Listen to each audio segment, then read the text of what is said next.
We begin the newspaper review right now, and we begin from the News Direct. It says Governor Makinde tests positive, remains in self-isolation. Nigeria reports second death. Senators donate half salary each. Ogun, Lagos residents flood markets, ATMs ahead of lockdown.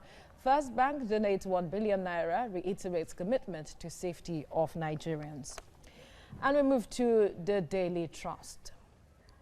Experts want more Nigerians tested for COVID-19 as federal government searches for 6,000 contacts in Abuja, Lagos. We've tested 2,000 so far, NCDC. Or your governor tests positive? My experience at isolation center survivor.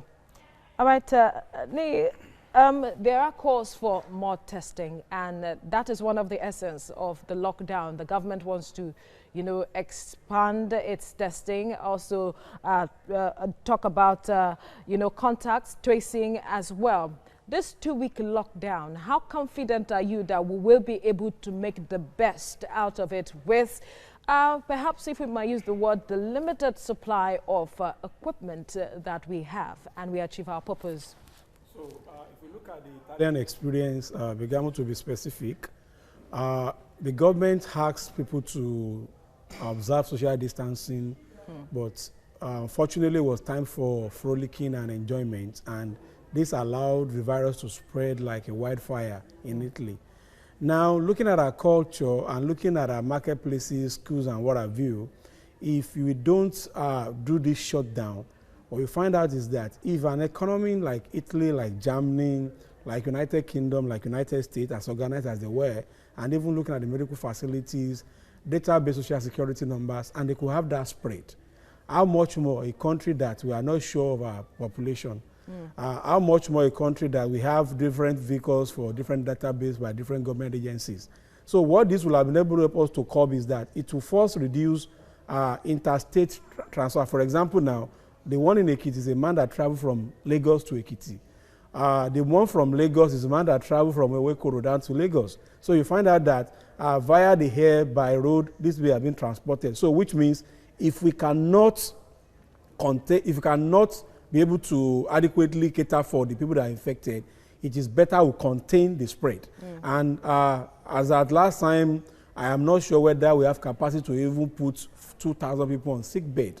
I'm not sure whether we have 500 units of ventilators in the country. So the best thing is for us to ensure that we restrict the number of people that are exposed to the virus. And I think that is what the 14-day stuff we're able to do. Then again, it's difficult to trace people, and because of mobility, somebody give an address at number 4 Aladilola or number 19 Aladilola, as case may be, you might not be able to track that person down. So which means is that it could move from one place to the other and continue to spread. So I think the best bet, and from the history, you discover that in week 3, 4 to week 6 is where you have the virus spread like fire. And in our own case, from February 27, when we have the index case till now, it's about 5 weeks. So we are expecting that between the next 3 weeks is where we experience that the 14 days maturity for most of the people that are exposed or people that are just returning to the country when the airport was shut will be manifesting the symptoms, or those that are even asymptomatic will be touching various people and be spreading the virus. So I think it's the best thing to do, and I will encourage should be spread across the 36 states of the nation. Because if a man in Calabar carry the virus to the man in Kogi or to the man in Bayelsa, you are going to spread it to Bayelsa. Then people are going to transfer business. Then you are going to continue to have, okay, you have 10 meetings in Lagos. Fantastic. What happens if the man in Calabar or man in Bayelsa now travel all the way from those areas after 2 weeks has been contained in Lagos to Lagos? So the best bet now for us is that let us, for these 2 weeks, bear this pain, and government should find a way of ensuring that people that live daily on stipends are provided for, so that like the other boy said so that people don't die of hungry virus rather than dying of coronavirus. I think containment we need it now. If UK is looking at 6 weeks, if Uber process can be closed down for a number of weeks, if China can shut down the economy, if United States is looking at shutting down New York, I don't think it is too much for a country like ours that we don't have the medical facilities. We have the personnel, they have the capacity, but we don't have the facilities to ensure that we cater for a number of people that will be under isolation or being quarantined, as the case may be.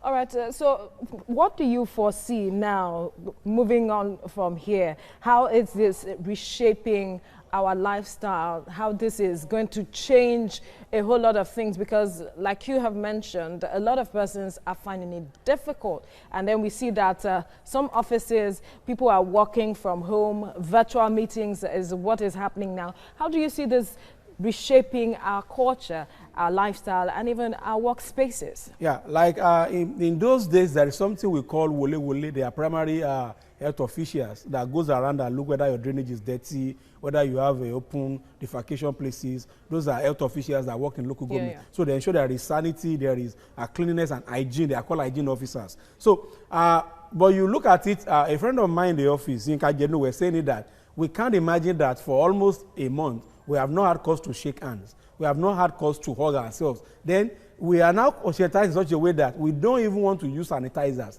We want to go to a bedroom at every 5 minutes to wash our hands. And we are so conscious that if anybody sneezes around us, we give them tissue, sneeze in your tissue. And I think that's one of the things that I think this corona is able to achieve, to conscientize us about our neatness, about our hygiene as societies, about certain things that we can do with that. And for example, it has opened up the space to see that we don't need to have physical contact to make things work. Now people are beginning to explore digital economy and what have you. Then in terms of our social life, there's no doubt about that it's affected a lot of things. Marriages are cancelled, anniversaries are cancelled and what have you, events are being cancelled.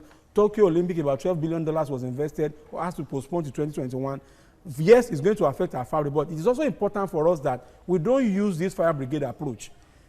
It is a sign to the whole world that first, you can have the best of Moab, you can have the best of nuclear weapon, but when we are turning towards biosecurity, are we prepared for the next phase of human evolution? And this is important for us to start looking at what measures are we putting in place for biosecurity. We are lucky in Lagos that we have Professor Abayomi, who is a biosecurity expert. How many of them do we have?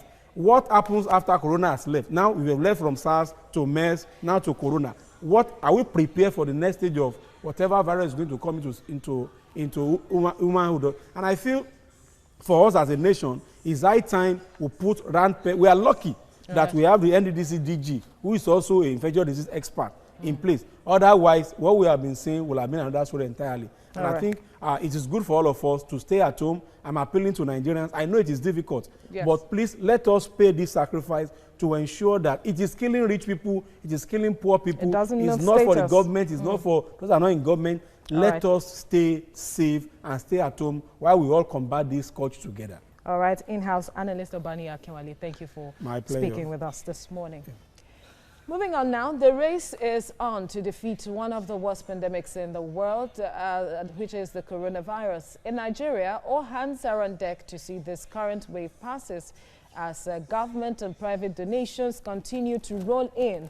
Wealthy individuals and organizations are supporting with monies running into billions of naira. Nigerian senators on Monday agreed to donate half of their salaries to help in the fight against coronavirus. To ensure transparency, civil society organizations are calling for accountability in the use of the intervention funds. They want the federal government to publish weekly details of these funds to prevent mismanagement. All right, joining us now is policy analyst Belgian Showumi. He joins me via Skype to talk more on this. Thank you for joining us at this point. Now, how critical is accountability and ensuring that we get things right at this point with regards to the donations made by some generous Nigerians with regards to dealing with the pandemic? Oh yeah, accountability is quite very important because it goes to the heart of trust. If we are to expect more people to donate generously, then they need to be sure that there is a process to ensure accountability. That is, the way the resources are used, the money donated are actually used for the purpose, either in terms of food provision or in terms of equipment provision or in terms of healthcare for the victims of COVID-19. So without a proper practice system where people feel it's transparent and they feel assured, we might not see the money pouring in for too long. So far, we have to be grateful to those who have donated, but it's also quite important that public funds, and including the donations, are spent for the purpose, not seen, as another legacy to be shared, in terms of jobs for the boys. So it's very crucial, because without that trust, accountability to ensure the trust, money will not keep coming in. All right, now talk to us what you see, or paint us a picture if that, talking about accountability, does not happen right now. What do you foresee could happen, or what can that spark up or bring about? Well, already we've seen calls by civil society organizations, particularly SERAP, calling the attention of government to this aspect. I'm sure the government will not ignore it. They know quite all right that given the decline in the income for the country from accruing from crude oil, it's important to also depend on the generosity of Nigerians. And therefore, I cannot see how government and governors will ignore the concerns raised by civil society organizations. So it's quite very important that at the end of the day, it's not only to our credit, it's also, it will go a long way to ensure that we have a proper tracking of how public funds or donated funds are spent in the country. And this is a very good case to ensure that, because without ensuring accountability, more Nigerians will not donate generously towards this cause. So we should be grateful to those who have donated, but it is also important to ensure that the money donated are used for the purpose for which they are donated. Now, Nigerians are said to be critical to ensuring that this accountability and transparency that we speak of, that they be part of it to ensure that government really is accountable. How can they play their role at this point? It is true, given the level of corruption in the country, many Nigerians are concerned about government, about people in government, and also about individual Nigerians in terms of our attitudes to wealth, overall materialistic outlook, to life. But notwithstanding that, we are not different from people living in other planets or in other continents. And therefore, what makes the difference is the process put in place to ensure that abuses or abuse of offices or public funds do not occur. And where they occur, then they are properly dealt with, processed through the criminal justice system. And the case of impunity does not come in. So what we have in Nigeria is we have many.